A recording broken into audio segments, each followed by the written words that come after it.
near Ad-Dawala in western Tigray. Tigrayan forces would score a major military victory with hundreds of Eritrean soldiers killed and wounded and 4 taken as prisoners of war. This is Samara Gabrihiwat, a member of the 57th Division of the Eritrean Defense Force, just one of the 4 taken as prisoners of war last week. He says he had killed 41 civilians in Tigray and raped more than 35 women and girls. أبي شرارة هذا شو عته شو أقول لكم قتي أبزي من بعد عالدقران. In Shararo, I killed 7 civilians, and then I killed 8 in Adegrat. I also killed 7 or 8 in Adwa. In Rama, I killed 9 people.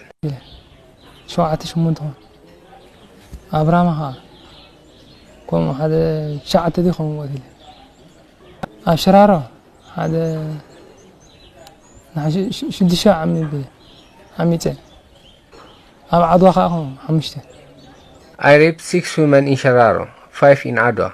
In Adegrat, I raped around 6, and in Rama, I raped 6 women. In total, I raped around 35 women and girls. Gabro Alazar, another Eritrean prisoner of war, says he has trouble remembering his victims. He says there were simply too many of them to count.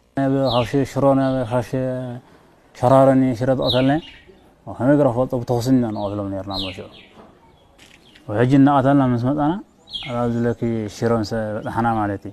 I don't know how many we killed on our way from Shararo to Shera. We randomly shot at the people. We finally reached Shera. We camped in the outskirts of the city. We had prisoners in our camp. I killed 10 of those detainees. I'm not sure what happened to the rest because I left the camp to go to Eritrea in March. Gabru says him and his colleagues were given strict orders to terrorize and forcibly mobilize Eritrean refugees in Tigray. He says him and his colleagues would go to the refugee camp in Hizat and Ma'aini at night and terrorize the refugees.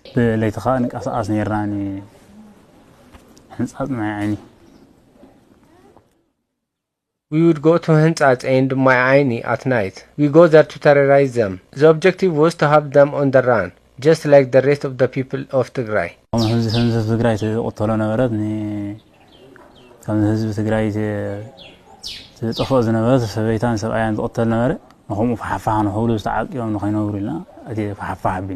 Gabro admits to seeing Eritrean commanders looting private property in Tigray. He says his superiors would kill innocent civilians, steal their property, and took it back to family members in Eritrea.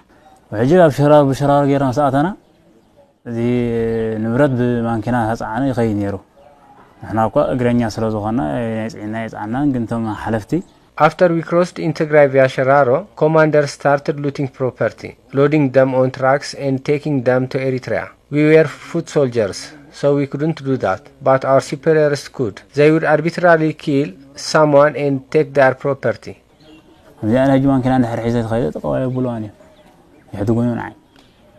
Violence has spiked. We find this 24-year-old teacher.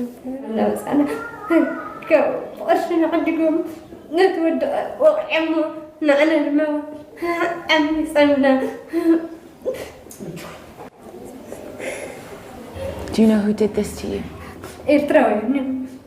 Eritrean soldiers did this. I'm so sorry.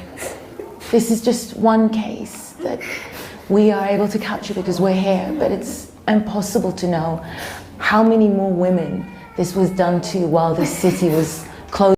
This young man is called Msganao Sleshi. He is now held captive in Megala city after having surrendered himself to TDF last week at Kobo, Southern Front. He says he witnessed one of the most gruesome massacres perpetrated by Eritrean forces on civilian residents at the towns of Aksum and Adwa in November 2020.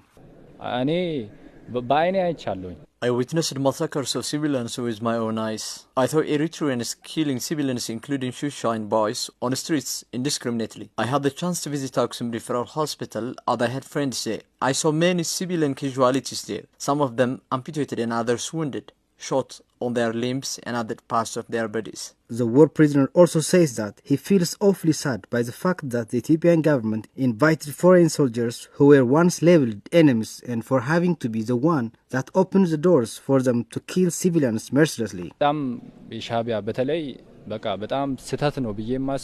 big mistake I think is inviting someone who was once labeled enemy and using them as an instrument to kill Iranian people. It is a pity to witness that.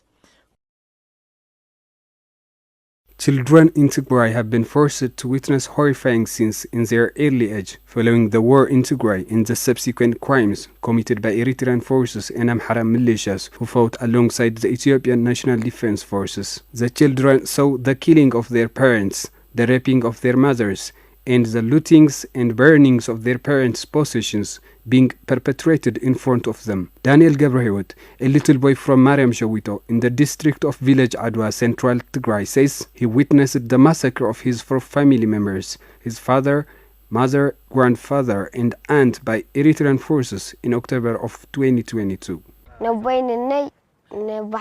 They took my father, my mother, my grandfather, and my auntie, and they asked my mom who we were, and she told them, "We are little children." Then he told them to go out. My mom was holding her baby, and the soldier told her to leave the baby there. My mom tried to give them injera, local bread, but the soldiers gave it to the children and killed 4 of my family members, one by one. Daniel says his mother knew deep in her heart that the Eritrean forces would kill her, and adds she reminded him to take her 5 months old baby to a nearby house. Daniel says he took his baby brother to the nearby house, where they spent a night, and their grandmother received their baby the other day after his mother was executed by the Eritrean forces. My mom told me to take this baby to Father Gidey's house, a nearby house if the Eritrean soldiers killed her, and I took him there as the soldiers killed her immediately. The next day my grandmother came from a distant area and she took him there. The enemies followed her there too, and she ran to the fields and mountains for days holding the baby. She returned home after the Eritrean forces left her neighborhood. Luckily, my grandmother's cow gave birth and we are feeding him with a little milk we get from the cow. Daniel says